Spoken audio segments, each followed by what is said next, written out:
ولا نفعا والله هو السميع العليم قل يا أهل الكتاب لا تغلوا في دينكم غير الحق ولا تتبعوا أهواء قوم قد ضلوا من قبل وأضلوا كثيرا وضلوا عن سواء السبيل. Bonsoir amis téléspectateurs de Line TV, nous sommes très heureux de vous retrouver ce vendredi.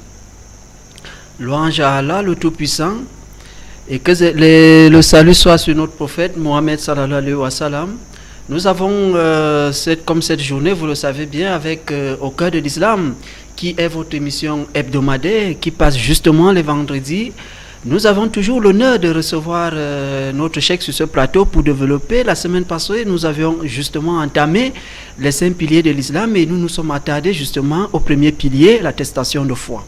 Alors nous allons continuer cette émission avec le jeûne, mais comme ça a été un pilier qui nous a pris du temps pour justement expliquer et que chacun d'entre nous puisse avoir justement des éclaircies.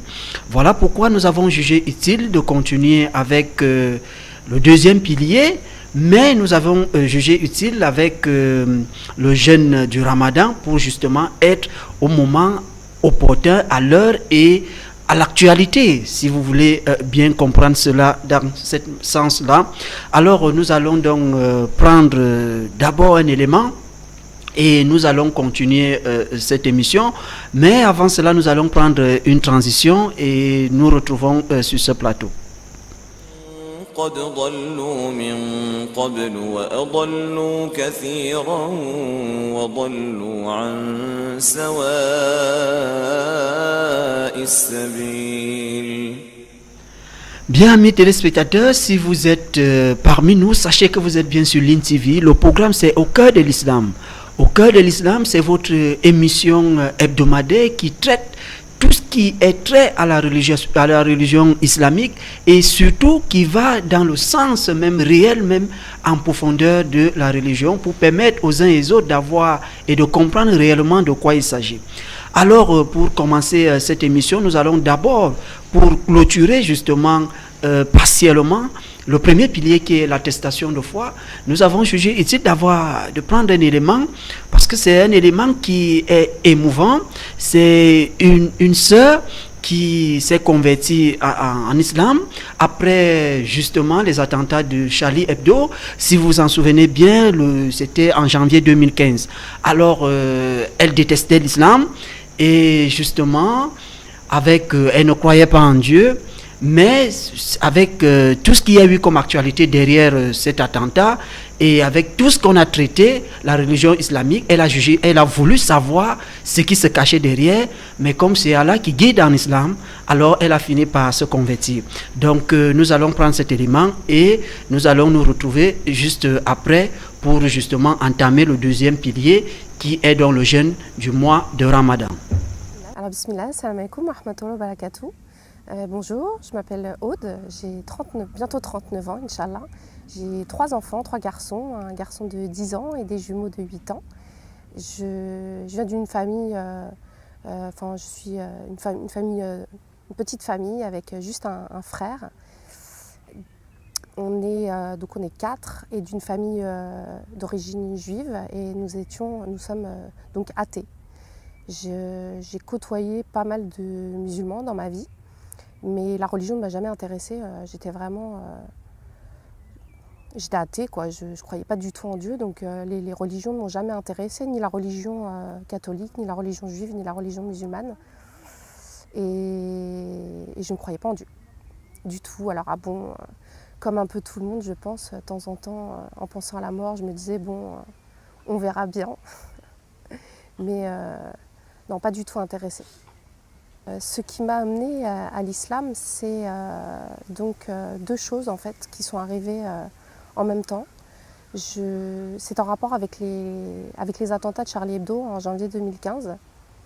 juste avant donc ces attentats, je me suis fait poser un stérilet parce que voilà, j'avais des problèmes de santé et je voulais remédier à ça.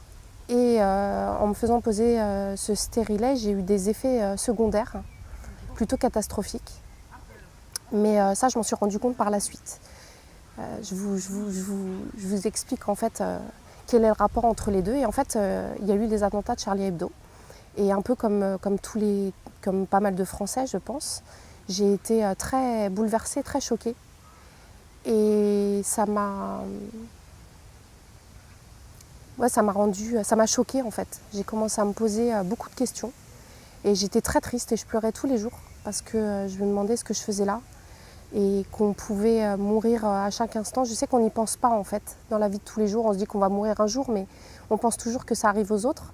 Et quand la mort frappe juste à côté de soi, on se dit oh, mais finalement ça peut m'arriver à moi aussi. Et donc ça m'a rendue triste, ça m'a choquée. J'ai commencé à être un peu dépressive, on va dire. Et c'est pas du tout moi, ça. Moi, je suis pas du tout quelqu'un de triste, de défaitiste. Il m'est arrivé plein de choses dures dans ma vie et jamais j'ai baissé les bras, jamais j'en suis arrivée à penser à la mort. Et là, j'ai commencé à me demander si je pouvais pas en finir avec la vie. Et d'un seul coup, je sais pas ce qui s'est passé, j'ai commencé à me poser des questions. Je me suis dit, mais c'est pas normal c'est normal que je sois triste, que je sois choquée, mais pas au point de vouloir en finir avec la vie. Et j'ai commencé à faire des recherches sur Internet par rapport justement au stérilet. Et je me suis rendu compte qu'il y avait des effets secondaires, comme tous les médicaments d'ailleurs. Mais comme c'est écrit sur les boîtes qu'il y a des effets secondaires, on se dit, bon, bah, c'est normal en fait.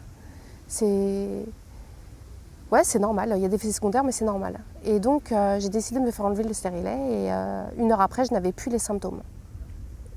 Sauf que je continue à me poser des questions, évidemment.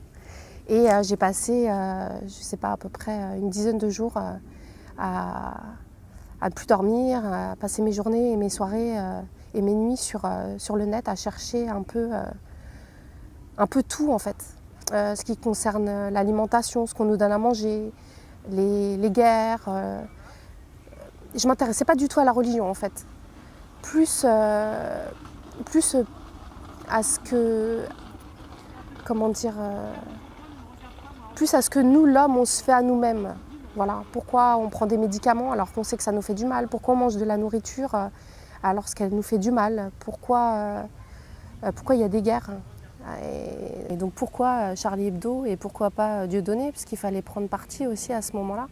Donc moi j'étais plutôt Charlie et j'ai commencé à me demander pourquoi plus Charlie que les musulmans, pourquoi respecter la liberté d'expression des uns et pas celle des autres, pourquoi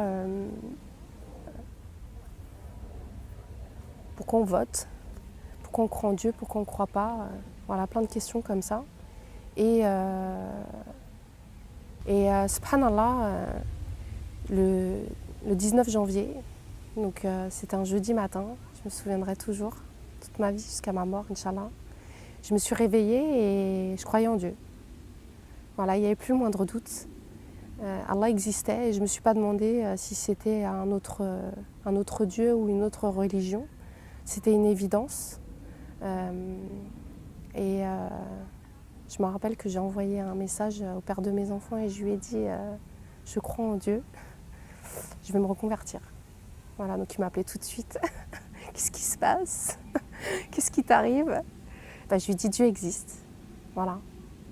Et le lendemain, le jour même aussi, donc c'était le 19 janvier, c'était le jeudi, et j'ai appelé une amie qui, elle, s'était reconvertie aussi 15 jours avant.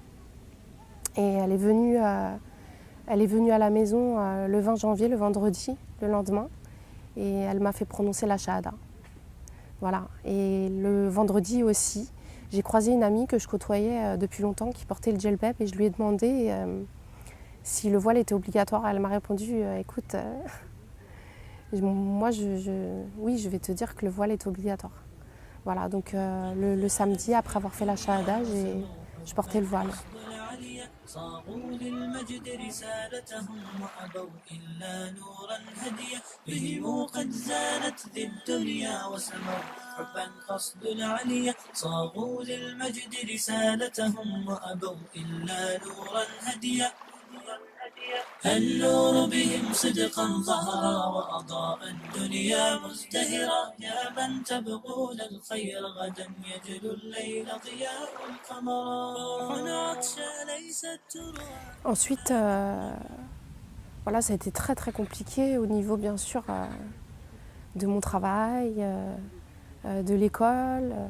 Il faut savoir que j'étais un peu, j'étais une fashion victime comme on dit. Voilà, vernis à ongles, boucles d'oreilles, voilà, j'étais à la mode et le vendredi quand je suis allée au travail ou que je suis allée récupérer mes enfants, j'étais voilà, encore cette ancienne Aude et quand je suis arrivée le lundi pour amener mes enfants à l'école et pour aller au travail, j'étais voilée, j'avais des jupes longues, un haut long, etc. Et j'ai choqué un peu tout le monde, tout mon entourage. Et heureusement, il y avait le père de mes enfants qui était là et qui me soutenait et qui me confortait. Et un jour, il m'a montré des vidéos de Rachid Abou Deifa et de Eric Younous. Et je me souviens que j'ai regardé une vidéo d'Eric Younous où il pleure. Et subhanallah, quand j'ai vu ça, je me suis dit, il faut que je le rencontre parce que voilà, il est comme moi et je vois bien qu'il ressent ce que je ressens et si je parle avec lui, ça va me conforter, ça va m'aider à supporter ce poids aussi. Et donc voilà, j'ai envoyé des messages, on s'est rencontrés, je suis allée le voir et grâce à lui aussi, j'ai pu... c'était... Ouais, je comprenais pas, j'étais perturbée. Donc je suis allée le voir et j'ai dit pourquoi il m'a guidée moi? Qu'est-ce que j'ai fait de plus que les autres? Qu'est-ce que j'ai mérité? Je suis pas quelqu'un d'extraordinaire. Et il m'a dit voilà, c'est comme ça, Allah guide qui il veut.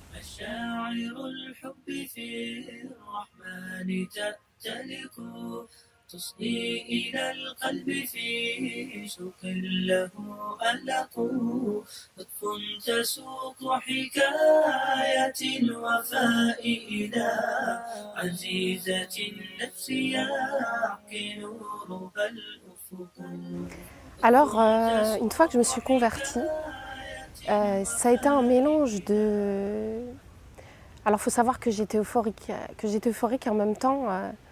C'était juste magnifique. Je ne sais pas si vous vous rendez compte, je ne croyais en rien.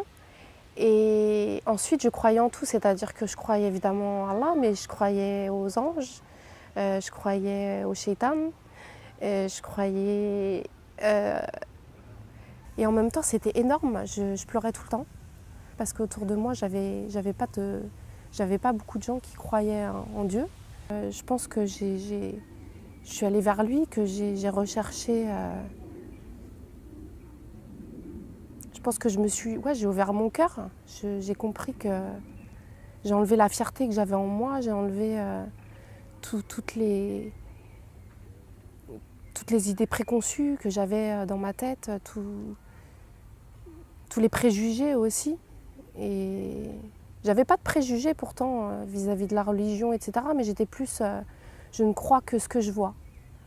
Voilà, et comme je ne le voyais pas, je n'y croyais pas. Et sauf que, en fait, j'ai pris conscience qu'il est là. Il m'entend, il me voit.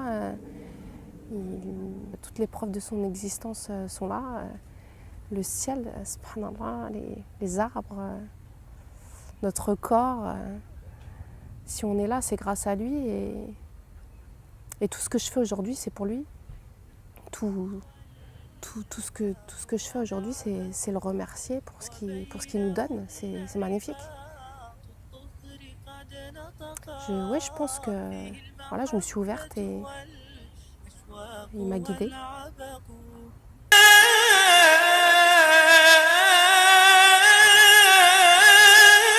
قل أتعبدون من دون الله ما لا يملك لكم ضرا ولا نفعا والله هو السميع العليم قل يا أهل الكتاب لا تغلوا في دينكم غير الحق ولا تتبعوا أهواء قوم قد ضلوا من قبل وأضلوا كثيرا وضلوا عن Pour entamer cette émission, sachez que vous pouvez justement contribuer par SMS. Vous avez des numéros qui s'affichent en bas de votre écran et vous avez le numéro que vous pouvez appeler.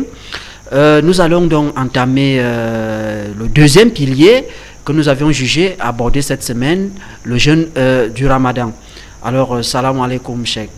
Wa alaikum salam wa rahmatullahi wa barakatuh. Alors, il faudrait justement que nous ayons d'abord la définition du pilier qui est le jeûne du mois de Ramadan et aussi avoir les éléments de base, comment est-ce que le jeûne est né et comment est-ce que cela est traduit pour que ceux qui ont peut-être un français simple et courant puissent comprendre justement de quoi il s'agit. Bismillah, walhamdulillah, wassalatu wassalamu ala rasulillah. Le jeûne qui c'est dit en arabe as-siyam ou alors as-sawm. C'est vrai que beaucoup d'érudits préfèrent qu'on dise as-sawm quand il s'agit de ce pilier du mois de Ramadan. Les jeûnes, en réalité, les Arabes disent que dans la langue arabe, le mot as-siyam signifie al-imsak, c'est-à-dire l'abstinence, la retenue. C'est cela qui ressort dans le noble Coran à travers la langue de Marie qui est la mère de Jésus, que la paix d'Allah soit sur les deux, lorsque elle dit Inni nazartu li rahmani sawman falan uqallima yawma insiha. J'ai fait un vœu à mon Seigneur de jeûner, et le jeûne de Marie consistait à ne pas parler cette journée. Mais le jeûne dans la convention islamique maintenant, lorsqu'on sort de la simple littérature, les savants disent as-siyam al-imsak an al-mufattirat ma'a niyyati ta'abbud min al-fajr ila ghurub ash-shams al-fajr as-sadiq. Donc il s'agit de s'abstenir de tout ce qui peut corrompre le jeûne dès le lever réel du jour jusqu'au coucher du soleil. Tout ce qui peut corrompre le jeûne, comme le fait de manger, de boire, de contracter un rapport sexuel avec son épouse en pleine journée, tout ce qui entre dans la même lancée, tout cela en réalité consiste en le jeûne. Donc voilà ce qui est de la définition. Alors, Cheikh, quand on sait que le jeûne est très très important, nous allons nous attarder justement au jeûne du Ramadan, qui est un jeûne obligatoire. Alors, s'il fallait justement comprendre comment est-ce que un musulman, à la veille de ce mois béni, comment est-ce que un musulman peut se préparer justement pour aborder ce jeûne?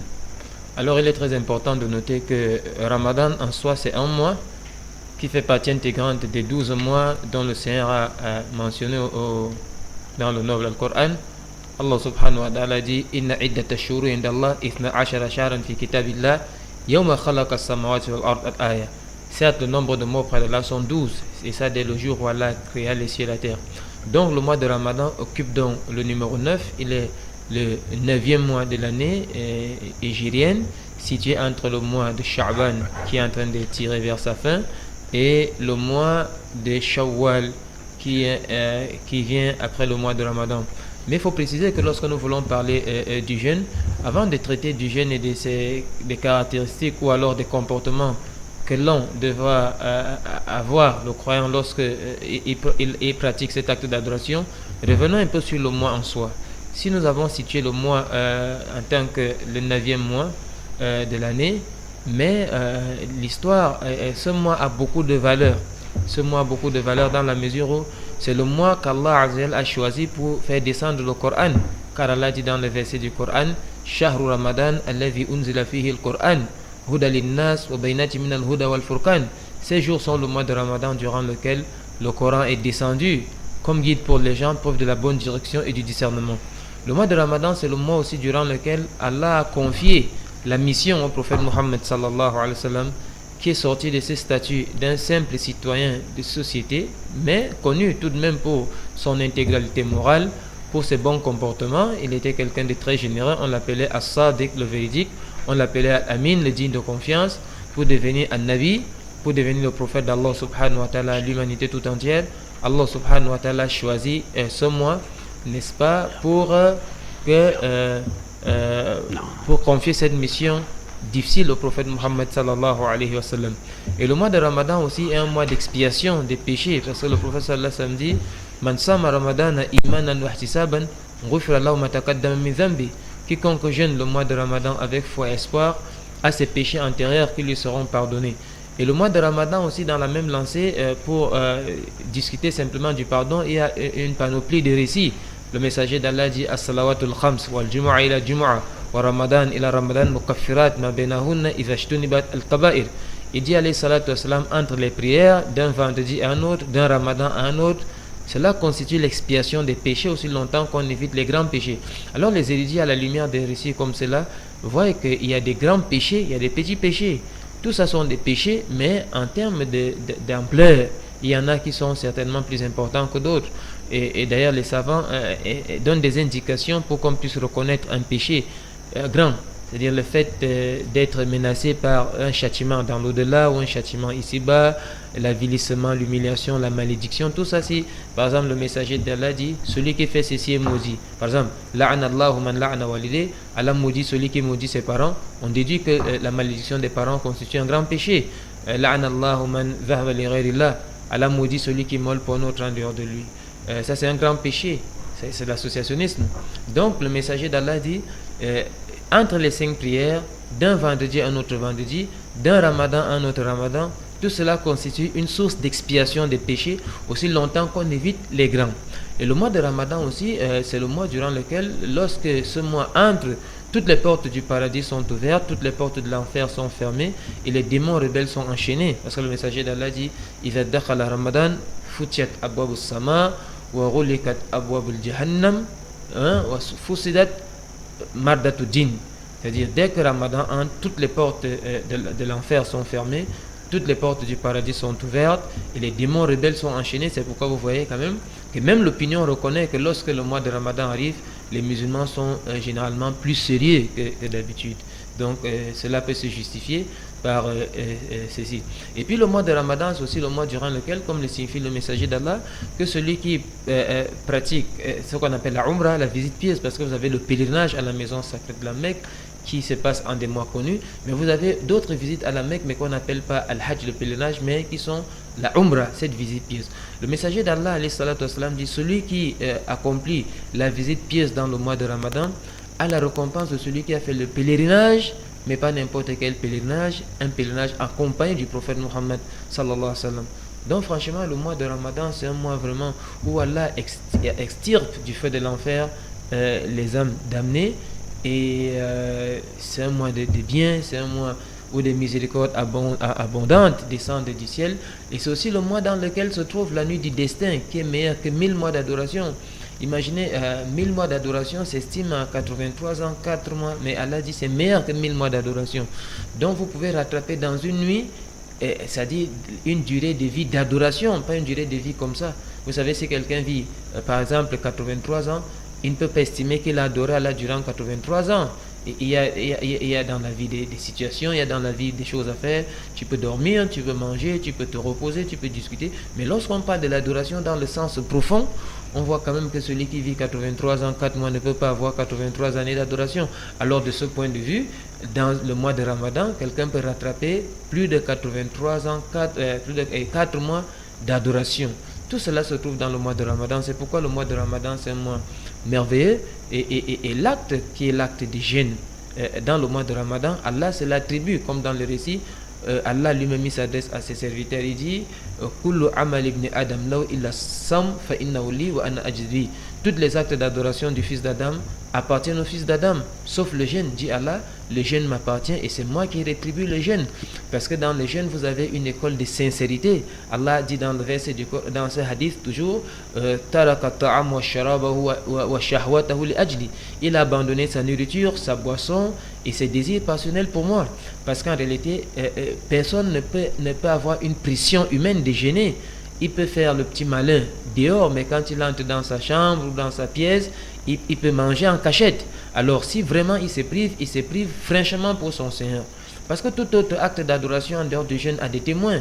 Tu dois prier à la mosquée. La prière à la mosquée est obligatoire pour les hommes, comme les signifient les érudits. Même si tu donnes une aumône, malgré que l'aumône se donne en secret, c'est celle-là qui est meilleure, sauf s'il y a un objectif ou un avantage à donner en public, dans le cadre des enseignements par exemple. Mais celui qui donne une aumône, même s'il l'a fait en cachette, au moins celui qui l'a reçu sait d'où elle vient. Donc il y a quand même un témoin. Mais quant à l'acte de jeûner, il n'y a pas de témoin sauf Allah seul et l'individu. Donc c'est une véritable école de sincérité, tout comme c'est une véritable école d'endurance. Et Allah Azza wa Jalla, dans un verset du Coran, qu'est-ce qu'il dit? Innama yuwaffas sabiruna ajrahum bighayri hisab. Allah va récompenser les endurants sans compter. Et c'est la même chose le jeûne. Parce que vous voyez, le jeûne remplit ou permet de remplir toutes les formes d'endurance. Parce qu'en réalité, quand on dit quelqu'un endure, il endure pour obéir à son Seigneur, il endure pour ne pas désobéir à son Seigneur, il endure dans les épreuves et les difficultés. Il peut tomber malade, il peut être privé d'argent, il peut être chassé par le bailleur, toutes ça sont des difficultés, il peut perdre un parent, un proche parent, un bien-aimé. Voilà des épreuves. Encore dans ces genres d'épreuves, il faut faire preuve d'endurance.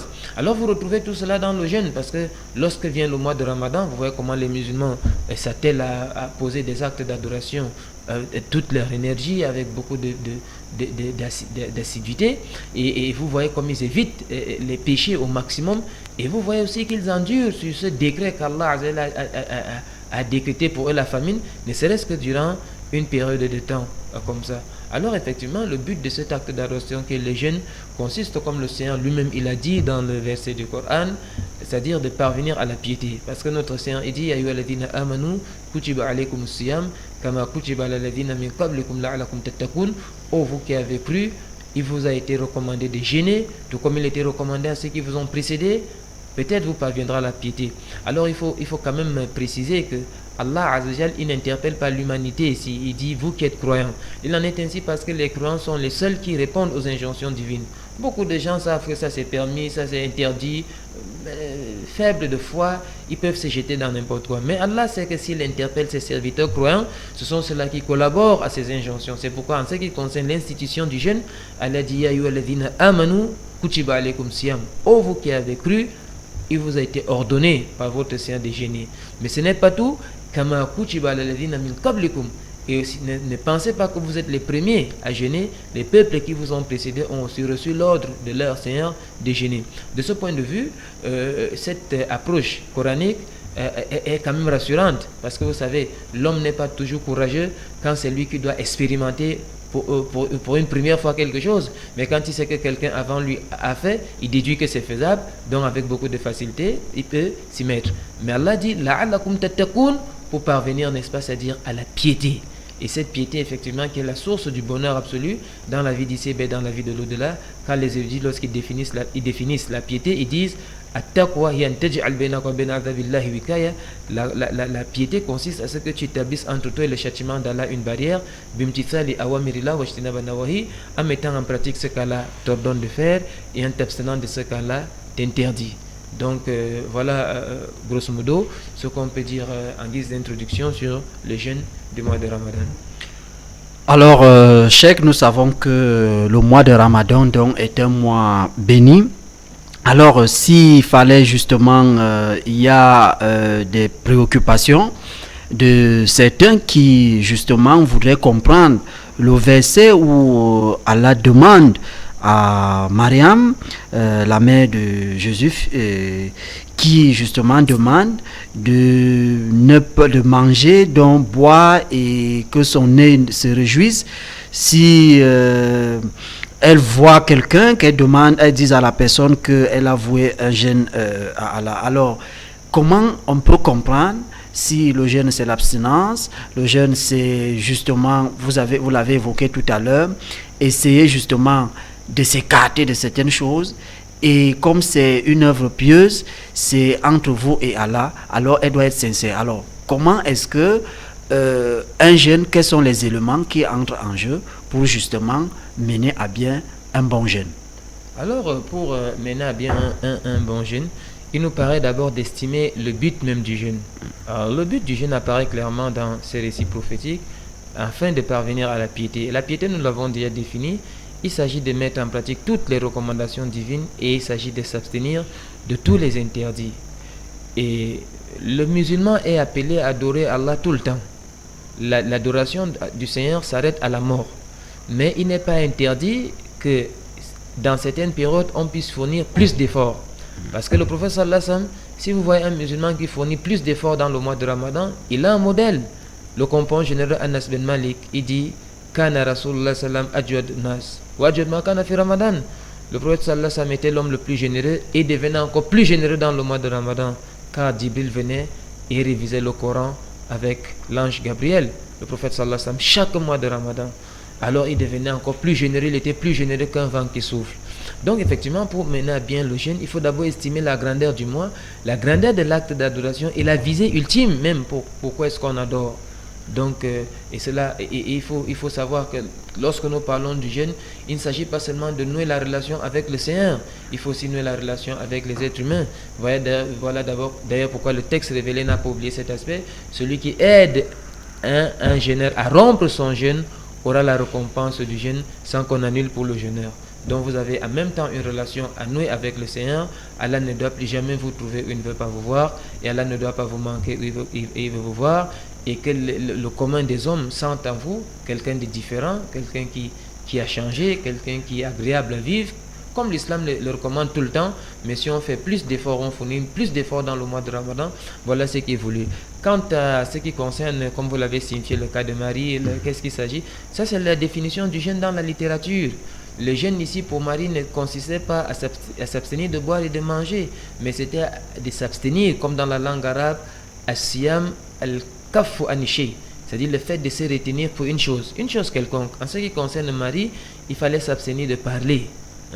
C'est pourquoi Allah dit dans les versets qui viennent avant, Fakuli washrabi wa qarri ayna, mange et bois et que ton œil se réjouisse, parce qu'elle a eu un bébé et effectivement né d'une manière miraculeuse.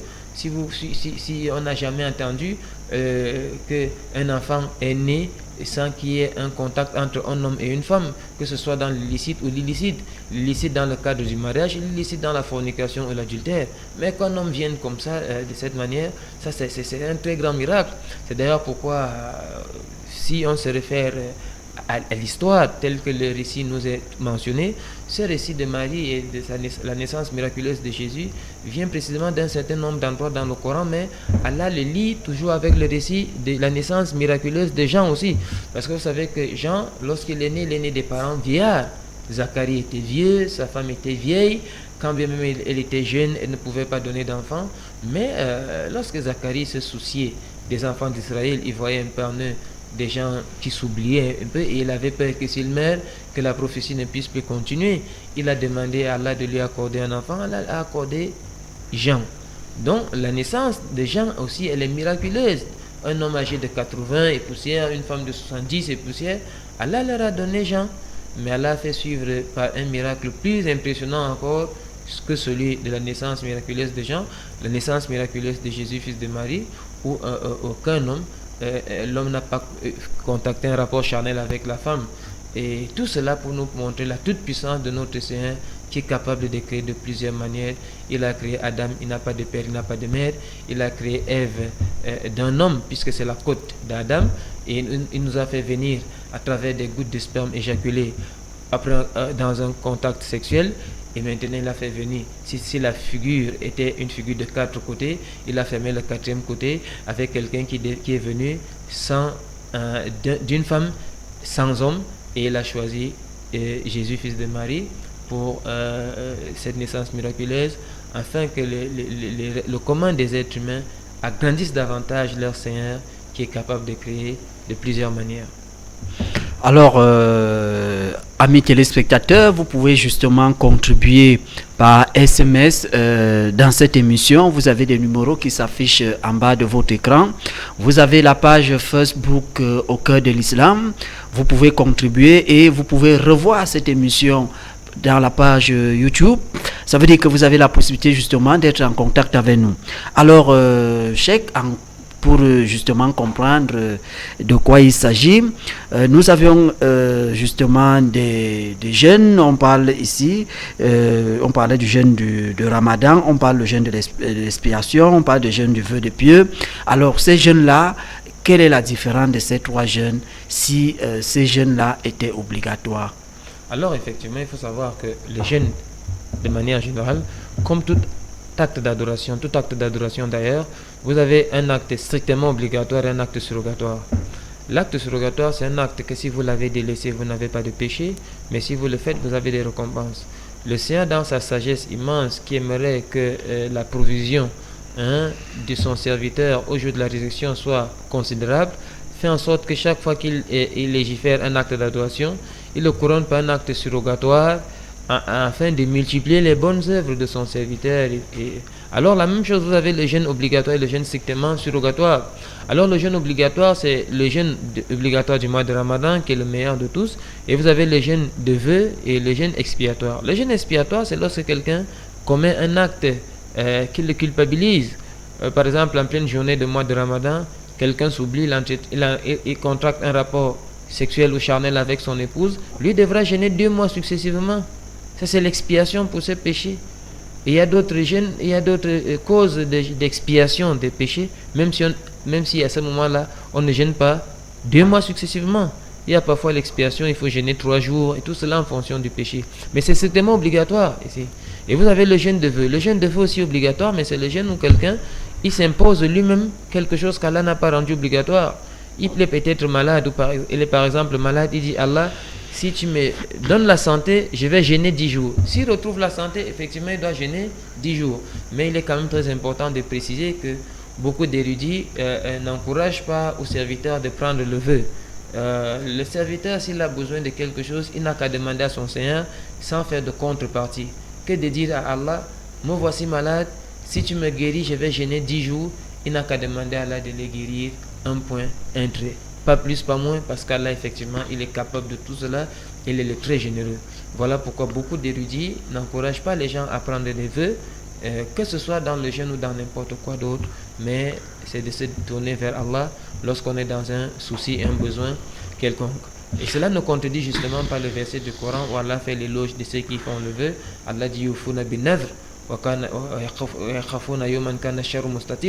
Ils sont prompts dans leurs vœux, mais ils redoutent le jour dont le mal ne cesse de planer. Les savants disent que Allah ne fait pas l'éloge ici de celui qui prend le vœu, mais Allah fait l'éloge de celui qui réalise le vœu qu'il a dit, qu'il a pris. Alors, Cheikh, justement, vous parliez de certaines des erreurs qui peuvent être commises pendant le mois de Ramadan ou le jeûne. Alors vous avez abordé un sujet justement qui concerne des rapports pendant le mois de Ramadan. Alors s'il faudrait mieux expliquer, qu'en est-il? Alors effectivement, le but du mariage, effectivement, c'est pour procréer. Mais Allah subhanahu wa ta'ala interdit en journée au jeûneur de contracter un rapport charnel avec son épouse. Mais ça, ce n'est qu'à la limite de la période du jeûne. Mais dans la nuit, il n'a qu'à faire ce qu'il veut. Mais du lever du jour jusqu'au coucher du soleil, c'est strictement interdit de contracter un rapport sexuel avec sa femme. Et voilà d'ailleurs pourquoi on n'encourage pas trop le jeune à rôder autour de son épouse en pleine journée. Parce que les jeunes n'ont pas beaucoup de maîtrise. Et tu te prives de manger, de boire, tu te prives aussi du sexe, mais pour cette période seulement. Maintenant, l'heure de rupture arrive, quelqu'un peut faire ce qu'il veut dans le convenable, parce qu'Allah dit vos épouses sont vos champs de labour. Donc, et tout ce qui entre dans le sens de rompre le jeûne, il ne s'agit pas seulement de manger, de boire. Par exemple, quelqu'un qui prélève abondamment de sang pour certains examens. On ne considère pas la goutte épaisse ici ou un sang qu'on prélève de manière modérée, mais parfois quelqu'un extrait beaucoup de sang pour certains examens. Les savants voient que ça rompt le jeûne. Certaines seringues intraveineuses qui vitaminé, les glucosés vitaminés, ils voient que ça rompt le jeûne. Contrairement à des injections extraveineuses. Vous voyez un peu. Et puis quelqu'un, quand il jeûne, il n'est pas interdit qu'il se parfume, qu'il aille sur la douche ou qu'il mette un lait de toilette. Ça n'annule pas le jeûne. Mais tout ce qui annule le jeûne, c'est ces éléments bien établis dont les savants ont discuté. Et puis il faut avouer que des savants ont divergé sur d'autres choses qui annulent le jeûne. Par exemple, c'est-à-dire ces médicaments qu'utilisent les asthmatiques, ces bombes là, comment ça s'appelle encore, alors les savants voient que certains divergent que ça annule le jeûne, d'autres disent non, ça n'annule pas le jeûne. Et d'autres se sont réservés, se sont retenus sur cela. Alors, lorsque les savants discutent sur des questions comme ça, si quelqu'un s'abstient, ça vaut la peine. Mais il faut préciser une chose. Quand on est malade, on n'est pas appelé à jeûner, aussi longtemps que le jeûne va nuire à notre état de santé. C'est pourquoi Allah a clarifié dans le Coran « Faman kana minkum maridan aw ala safarin fa'idda min ayyamin ukhra » quiconque d'entre vous est malade ou en voyage, il devra rembourser un nombre de jours égal. Et beaucoup d'érudits voient que si quelqu'un n'a pas pu jeûner dans le mois de Ramadan pour une cause valable, une cause légiférée par Allah, quand il va rembourser ses jours manqués en dehors du mois de Ramadan, n'est-ce pas, il aura la récompense de celui qui a jeûné dans Ramadan. Alors la femme qui allait est concernée. Si pendant le mois de Ramadan, une femme allait et que cet allaitement l'épuise ou elle a peur pour elle-même ou pour son enfant, elle peut rompre le jeûne. Si une femme est enceinte, elle peut rompre le jeûne. Cela qui aussi longtemps que ça peut nuire au fœtus ou à elle-même, elle est appelée à rompre le jeûne. Pourquoi? Parce qu'Allah n'impose jamais à une âme une charge au-dessus de sa capacité, comme Allah lui-même dit dans le Coran, la yukallifullahu nafsan illa wus'aha. Et dans l'autre verset du Coran, Allah dit fattaqullaha masatatum. Allah n'impose jamais à une âme une charge au-dessus de sa capacité. Et ici Allah dit créez Allah comme vous pouvez. Et vous voyez le vieillard qui va jeûner avec beaucoup de difficultés, il ne gêne pas, il va nourrir chaque jour manqué de jeûne un pauvre en guise de compensation. Donc effectivement, il y a un certain nombre d'éléments qui annulent le jeûne. Et d'autres ont parlé de la scarification. Les savants discutent sur ça. D'autres considèrent, d'autres ne considèrent pas. Mais les savants s'accordent quand même à dire que si on a prélevé suffisamment du sang sur quelqu'un, il ne doit pas jeûner parce que ça va l'affaiblir. Ça va l'affaiblir énormément. Donc il y a des choses à faire et des choses à ne pas faire. Par exemple, si vous êtes dans des terres désertiques comme au Sahel, et c'est pas interdit de se rafraîchir en versant abondamment de l'eau sur soi ou en lavant la tête ou le visage et tout ça, cela ne remet pas en cause le jeûne. Les savants voient que celui qui force le vomissement rompt son jeûne. Mais si ça arrive de cette manière, sans la volonté de quelqu'un, ça n'annule pas le jeûne.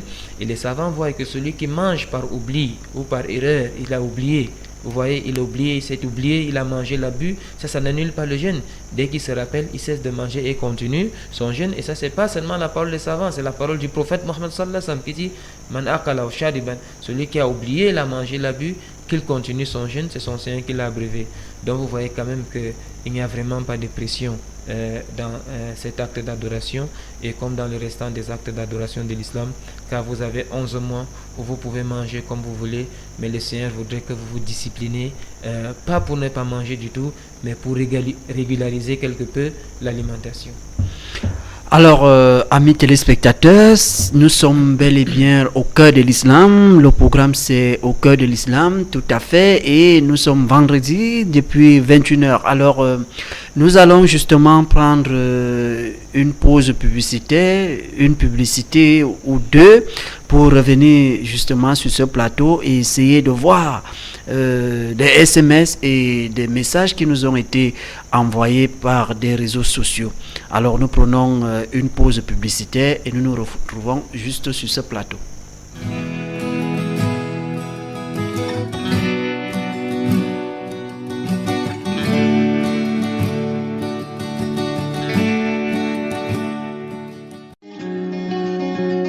Bienvenue à Crédit. Pour toutes vos transactions immobilières, une seule adresse, Line Imo. Line Imo est une agence immobilière qui met à votre disposition des parcelles loties, des parcelles pieds dans l'eau à des prix imbattables, la location des voitures de luxe, la réservation de vos hôtels et appartements meublés pour votre séjour dans la cité balnéaire. Avec Line Imo, nous assurons toutes vos procédures foncières et cadastrale jusqu'à l'obtention de votre titre foncier. Infoline 699 88 32 04. Email ligne.touré@yahoo.fr. Avec Ligne Imo, c'est la sécurité foncière assurée.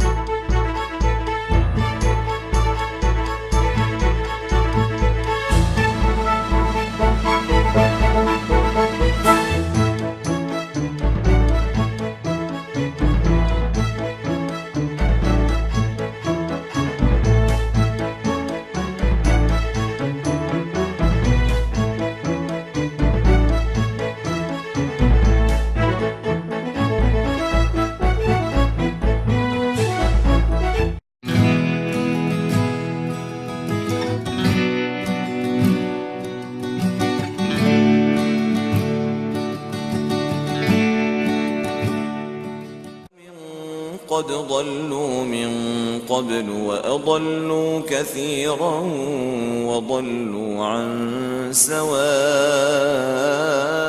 Bien, amis téléspectateurs de Line TV, nous sommes bel et bien au cœur de l'islam.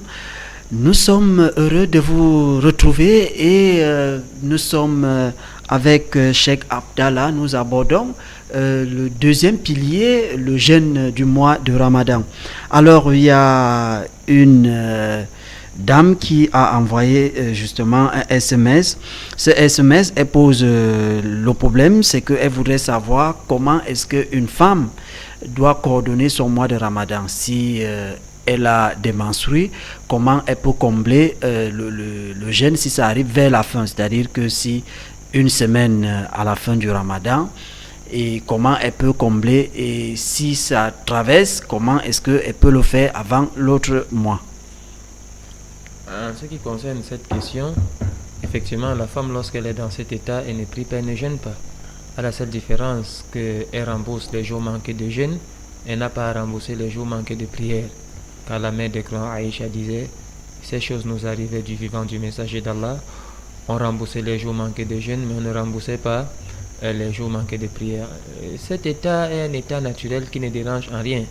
Si quelqu'un n'est pas appelé à jeûner, il y a beaucoup d'autres voies que le Seigneur il nous ouvre. Le prophète sallallahu alayhi wa sallam a dit à Mu'adh ibn Jabal, Hal adulluka ala abwabil khair. Aimerais-tu que je te recommande les portes du bien? Les portes du bien sont très nombreuses. Si quelqu'un est appelé à ne pas gêner, il invoque son Seigneur, il évoque son Seigneur, il donne à manger aux orphelins à la mesure de sa capacité, il se rapproche de son Seigneur, il écoute la parole d'Allah, il écoute des prédications, il est bienfaisant envers son entourage, ses voisins et tout ça. Et elle n'est pas perdante du tout, elle n'est pas perdante du tout. Et effectivement, elle peut bénéficier même de la nuit du destin qui est à la dernière décade. Donc, il ne faut pas qu'une femme soit frustrée à cause de cet état. C'est un état naturel. Lorsque ça arrive, tout ce que la femme ne peut pas faire, elle ne gêne pas, elle n'accomplit pas la prière, elle ne peut pas dans cet état contacter un rapport charnel avec son mari. Le restant des choses lui sont permises. Et c'est vrai aussi que des érudits pensent que, voyez, que le Coran, Mus'haf, le Coran entre les feuilles là, la femme ne la lit pas dans cet état. Mais est-ce que c'est la rupture avec le Coran? Non. Aujourd'hui, avec les moyens de télécommunication audio, à travers des CD, des cassettes et des vidéos, elle peut suivre la lecture du Coran. Et bon nombre d'érudits voient que le Coran du téléphone portable ou de l'ordinateur portable n'entre pas dans cette restriction lorsque la femme est en état de menstru. Donc il n'y a vraiment pas des inquiétudes à avoir, il n'y a vraiment pas quelque chose à se tourmenter. La vie est continue. Si cette porte est fermée, 1000 autres portes sont ouvertes. Donc la femme musulmane ne se gêne pas. La bienfaisance envers le mari, la bienfaisance envers les enfants, aider un ou deux jeûneurs à rompre son jeûne, porter assistance à une sœur, donner le bon conseil, Mais ce que nous recommandons quand même à nos sœurs lorsqu'elles sont dans cet état, elles n'ont pas besoin de les faire comprendre à tout le monde, c'est-à-dire prendre un plat de nourriture, venir se mettre au salon et manger gardement. Non, ça vaut quand même la peine de faire un peu de pudeur, de s'effacer lorsqu'elle aura besoin de manger, parce qu'elle n'a pas le droit de s'abstenir de manger, car il est strictement interdit à une femme de jeûner lorsqu'elle est en état de menstru. Mais comme nous l'avons dit, si une porte est fermée, beaucoup d'autres sont ouvertes. Et Allah est miséricordieux et ne laisse personne.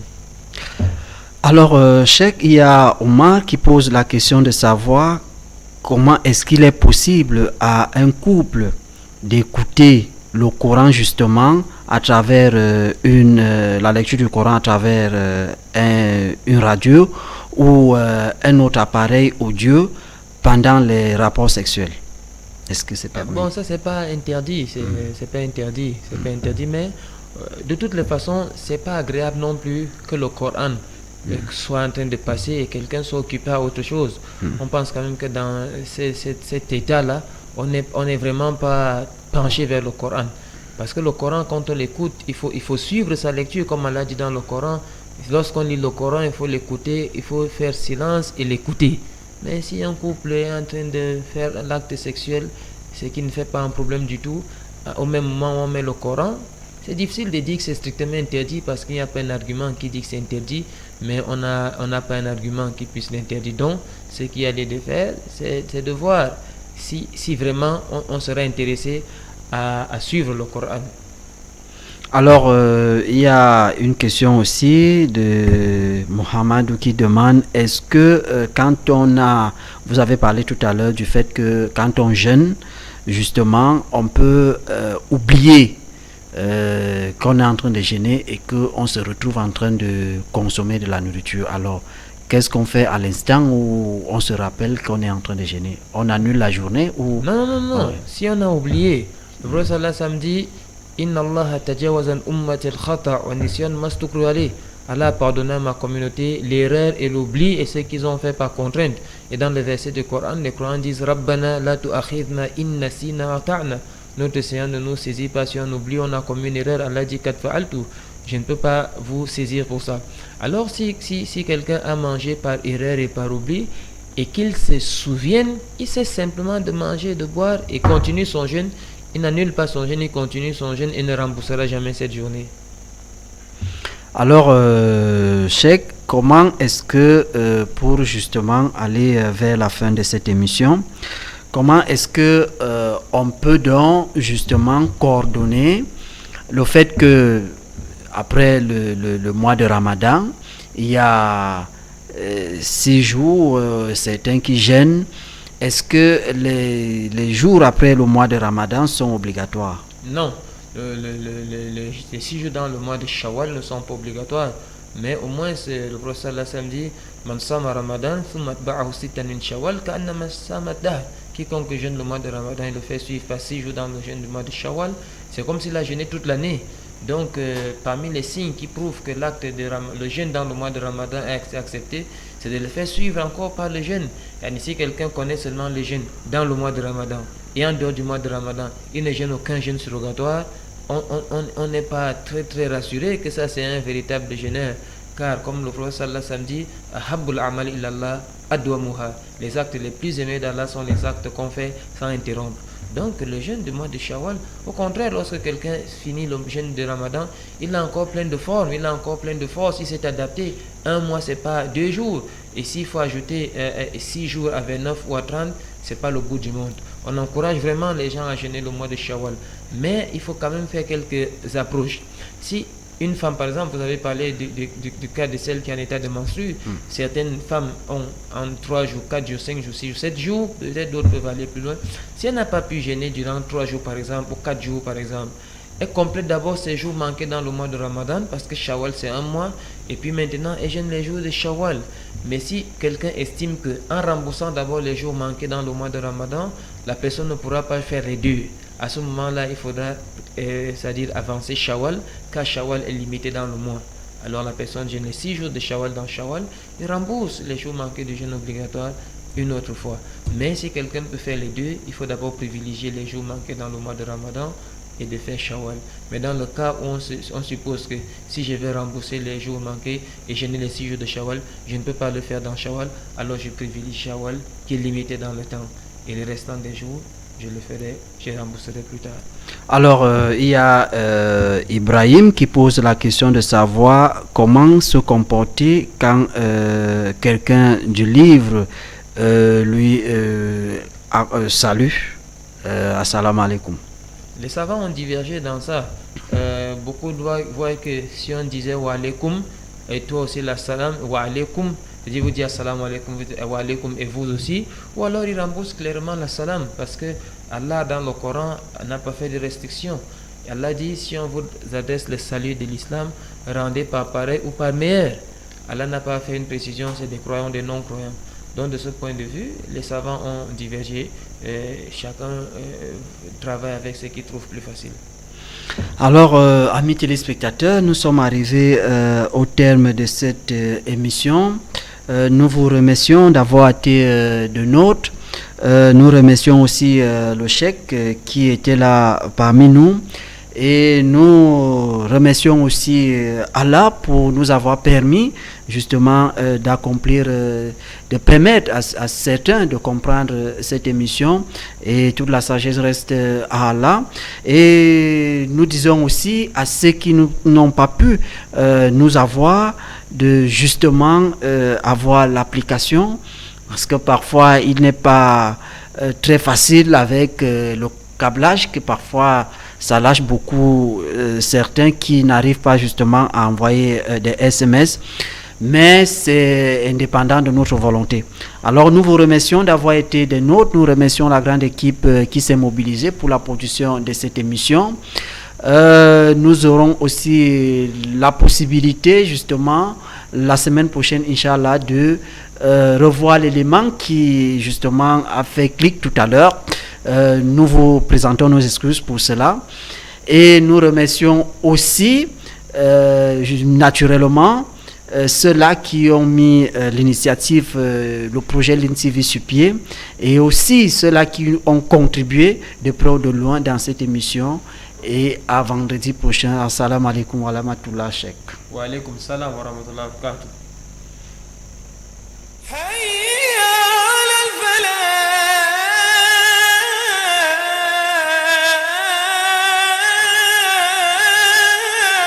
أتعبدون من دون الله ما لا يملك لكم ضرا ولا نفعا والله هو السميع العليم قل يا أهل الكتاب لا تغلوا في دينكم غير الحق ولا تتبعوا أهواء قوم قد ضلوا من قبل وأضلوا كثيرا